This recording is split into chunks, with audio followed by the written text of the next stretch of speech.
Good evening and welcome to Football Friday Night alongside Tony Quach. I'm Dave Siseski. Let's kick off Week 9 with some track action. After starting off their season 1-4, the Philly Trojans have turned things around in the second half of the regular season. Tonight, they welcome in Toledo St. John's. We head to Donnell Stadium in the Flag City. Two teams neck and neck with each other in the conference, and both teams on win streaks, with the Titans winners of the last two, while the Trojans have won their last three. Titans going to kick things off. Blake Leitenberg looking for somewhere to go and eventually stops and goes to the other side of the field, calling his own number and evading tacklers for the score. Big time play for St. John's.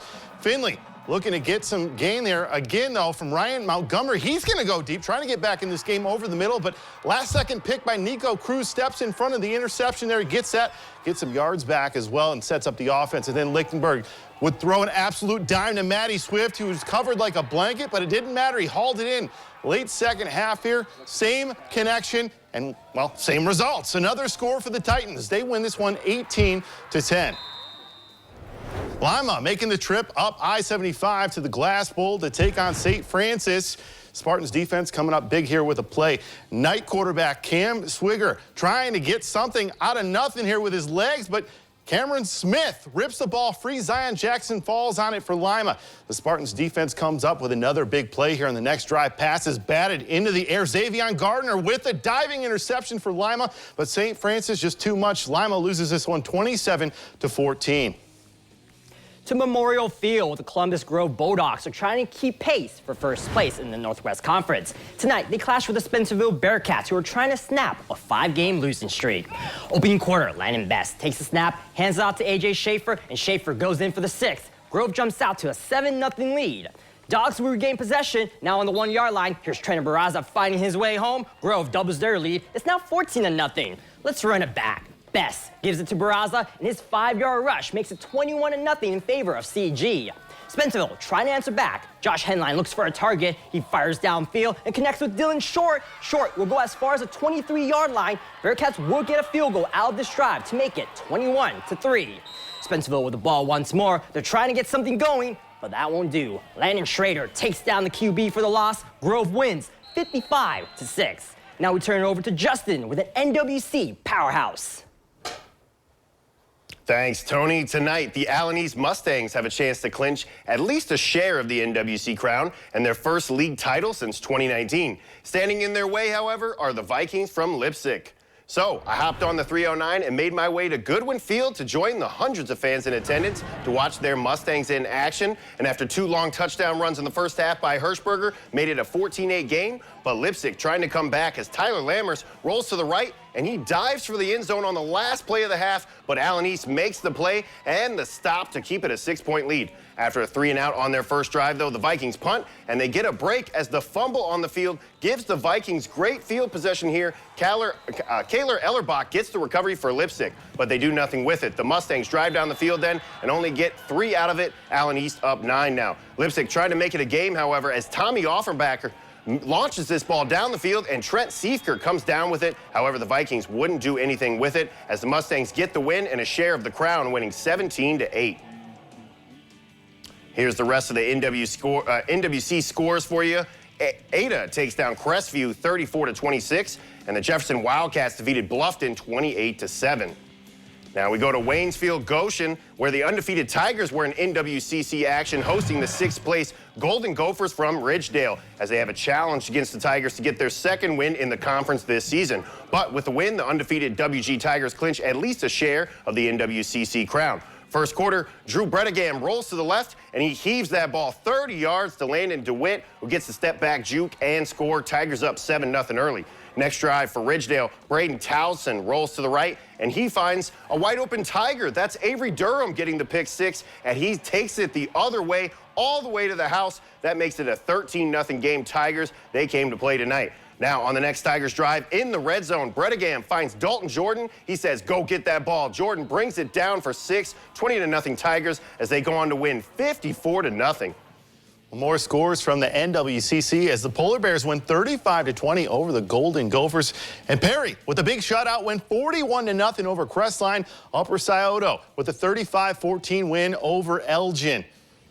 Independent action over at Spartan Stadium with the LCC Thunderbirds hosting the St. Andrews Saints from Canada. late first half here, Carson Parker. He's going to get a score here early on here, 1 yard out, made it 22-0. T-Birds, they were on fire. Well, going well on both sides of the ball tonight for LCC. They get to stop their gang tackle. Final 2 minutes, T-Birds were backed up, but it didn't matter. Snap bobbled by Parker. However, he gets the sideline as it's parted like the Red Sea. He'd pick up the first down, running through tackles at the end. Passing game was working as well all day for Parker. He finds Gabe Sierra over the middle. He comes down with that marching down the field at the 50. Same drive, Parker, same area. Sal Wagenti, another first down in the red zone. Next play, Parker looking for a receiver. Pocket breaks down. He improvises, throws a dime to Billy Burke, who brings it down with the 2 feet in the end zone there. Don't know how he did it, but he did it. They win 29-0. Let's head over to Hancock County, where the Liberty Bend Eagles take on the Arcadia Redskins. OB enters tonight tied for second place in the Blanchard Valley Conference. The Eagles trying to extend their winning streak to 5 at the hands of the Redskins. We pick it up in the third quarter. LB up big against Arcadia. Trevin Lieb hands it off to Austin Collert, and Collert breaks away from the tackle. He heads into the end zone where he'll make it with ease. Eagles make it 63-0. And they're not done yet. Lieb gives it off to Dalton Woodruff, and Woodruff crosses the goal line for 7 more points. Liberty Bend wins 70-0. Some other scores from around the BBC. Corey Roston wins on the road against Van Loo, 35-22. Pandora Gilboa takes down Riverdale, 55-7 at home. And get this, Macomb also wins by the same score. It's 55-7 against the Panthers. And finally, the Red Devils take down Van Buren, 35-10. We need to take a quick break on Football Friday night. When we come back, see the top 2 teams from Western Buckeye League collide in Mercer County. Stay tuned for more. Welcome back. We have a primetime showdown in Mercer County as the Wapakoneta Redskins clash with the Salina Bulldogs. The Redskins are riding a 7-game winning streak, while the Dogs have won 6 in a row. One of these win streaks will come to an end tonight, and that's why this matchup is our Football Friday night spotlight game. The Salina Bulldogs are trying to force a tie at the top of the WBL standings with a win over the Skins. On the other end, Wapak is eyeing their 14th WBL crown tonight, and it's the 7th under the reign of Travis Moyer. Opening drive for the Bulldogs is third down. Nick Adams gets the snap. He throws it to the middle of the field, but it's picked up by Jordan Schneider, who returns it and sets his team up inside the 15. Plays later, it's Wapak gaining the first strike as Jason Nouse takes the handoff, meets the line of scrimmage, but is able to tumble his way to the touchdown. Extra point is good. Redskins on the board first. They lead 7-0. Salina with the responding drive. Adams finds his receiver in the middle of the field. It's Nick Newell who moves the chains for the Bulldogs. Later in the drive, Bulldogs inching closer to Wapak territory, but the pass toward the Bulldogs sideline will be picked off. Joey Truesdale is there to steal the ball away from Salina. Wapak regains possession. The Skins win this one by a final of 28-22.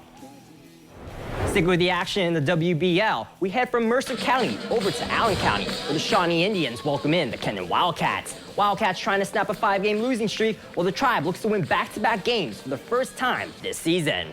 In the second half, Shawnee up 14-0. Blaine Bushon connects with Tyson Lawrence with the pass, and Lawrence crosses the goal line. Wildcats get on the board. They trail 14-7. Wildcats with the ball once more. Bushon connects with Lawrence once again. The senior turns on the Jets. Lawrence takes it for a 55-yard rush into the end zone. The Wildcats put 6 more on the board. However, a failed 2-point conversion keeps Shawnee ahead, 14-13. Indians with the ball now. Now it's Chase Berry, who hits Jordan Banks with the pass, and Banks moves the chains. He gets the first down, and the Indians have the ball on the 17-yard line. Same drive, and the Tribe in the red zone. And it's Berry who takes it himself for a 2-yard rush. That makes it 21-13 Shawnee. Indians win this one, 35-13. 6-2 St. Mary's traveling to Bath. Wildcats still looking for that important first victory, maybe tonight. Well, it'd have to be in front of their home crowd. That's where you want to be. Rough Riders coming off an impressive 35-3 win over Elida. First quarter, St. Mary's, Dominic Osborne gets the carry and takes it down the sideline all the way inside the 15, trucking defenders along the way. 3rd and 5 now, same drive. Colton Mabry gets the carry, and he will go untouched. 7-0 Rough Riders early. Bath driving, however, Zach Welsh rolling out. Off play action as he finds Ethan Cole for the first down. Horsecollar takes it all the way down to the 1-yard line. But Rough Riders D would hold strong 4 straight plays. They take over on downs. Some is good, more is better, says Braden Sullivan, who uses his linemen to guide him into the red zone. Rough Riders are going to win this one 35-7. He gets in with that touchdown. A couple more scores here. OG losing 14-22 to Defiance. And Van Wert with a big win, 48-16 over Elida. We're set for our second and final break here on Football Friday night. When we come back, we make our way through the mighty MAC. MACtion coming up next. Welcome back. The Marion local Flyers have been flying high throughout the 2022 season. Through their first 8 games, the boys from Mariah Stein have outscored their opponents 311-30. The Flyers welcome in the St. Henry Redskins, who are still looking for their first conference dub of the year. Marion local, on the other hand, have won 24 straight games dating back to last season. In the first quarter on their opening drive, Flyers making some noise. Tate Hetz hands it off to Drew Louse, and Louse starts downfield for 50 yards. The Flyers get on the board first. They lead 7-0. Still in the first, Hess breaks away from the pocket, looks for a target, and delivers the ball to Victor Hoscher, and he picks up the first down. That's a gain of 19 on the play. The quarter continues. Now it's Hess who gives it to Darren Meyer, and Meyer rushes for 25 yards. That's the Flyers' second touchdown of the night. It's now 14-0 Marion Loco. Flyers still adding on. Hess with the pass to Griffin Bruns, and Bruns makes the catch in the end zone. It's now 21-0 Flyers. Marion Loco wins 35-0. From Booster Stadium to Cardinal Stadium, New Bremen takes on a Minster squad that's won 5 straight games. Wildcats looking for their first win over the Cardinals since 2019. We pick up the action in the second quarter. New Bremen up 21-0. David Holman twirls around the Wildcats defense, and the senior rushes for 68 yards for a Cardinals TD, the home team, with a 28-point lead. Still in the second, Brogan Stiefy looks for an open man. He'll hurl the pigskin to Devin Webker, and he moves the chains for a first down and a gain of 11 on the play. Same drive, Stevie to Webker, and Webker carries it to the Cardinals' 49-yard line for a first down. Less than 4 to go in the second. Wildcats still trying to get things going, but the Cardinals' defense too much to handle. Gavin Plyman and Ben Saylor takes down the QB for a loss. Cardinals win 45-21. Versailles hosting top-ranked Coldwater, looking for the upset, but it was the visiting Cavs that strike first here. Coldwater wasting no time. The Cavs on their second offensive play. Marcel Blazingame has all day to throw, fires it deep. Curtis Dewar is there, and then he goes to work, slips a tackle, turns on the Jets, races 83 yards for the touchdown. Extra point hit the upright, no good. Coldwater up 6-0. But back come the Tigers. They get going through the air. Connor Stonebreaker across the middle to Michael Osborne. He appears wrapped up, but he breaks free and scores from 21 yards out. 14-7 Versailles. Flag flying high, and so was the offense. Late second quarter, same Tigers combo. Prettier play. Connor Stonebreaker again goes to the end zone. Michael Osborne is there again, 23 yards. He gets his feet down, touchdown, 14-14 game. This one goes to OT. The Tigers come out victorious 35-34. St. John's on the road to Panther Stadium to take on Parkway. Been a tough season for both teams. However, someone looking for some momentum. We start in the second half. Blue Jays with the ball to open us up in a tie game at 7. Grant Alm takes a snap, fakes the snap, and then he takes it himself. He turns on the Jets, getting inside the 20. 2 plays later, Clay Podubny gets his number called. He drives the right corner pylon and gets the points, making it 14-7. Under a minute left in the third quarter, however, it's still 14-7. Eddie Nichols is going to take the snap here, and he's going to shake off a defender, but he was swarmed, but it still doesn't matter. He just channeled his inner Panther to drag defenders in, moves the chains for Parkway. It's the start of the fourth, and the drive continues for Parkway. It's currently 4th and 2 inside the 10-yard line. The handoff given to Nichols, but he's stuffed by the Blue Jay defense, bringing the halt to that drive. St. John's win this one 21-7. One more score in the MAC as Anna picks up the 35-20 win over Fort Recovery to the Central Buckeye Conference. Bellefontaine 49-14 victory, and North Union as well with the road dub 41-7 over Indian Lake. In the Central Buckeye Conference, Benjamin Logan a 1-point victory over Graham. Riverside's our winner at home, taking down Cincinnati College Prep 56-32. Wayne Trace edges out Ayersville 28-26 at home. The Antwerp Archers defend home turf with a 47-28 dub over the Paulding Panthers. Patrick Henry takes down Delta 40-8, and that's all the time we have. Good night, everyone.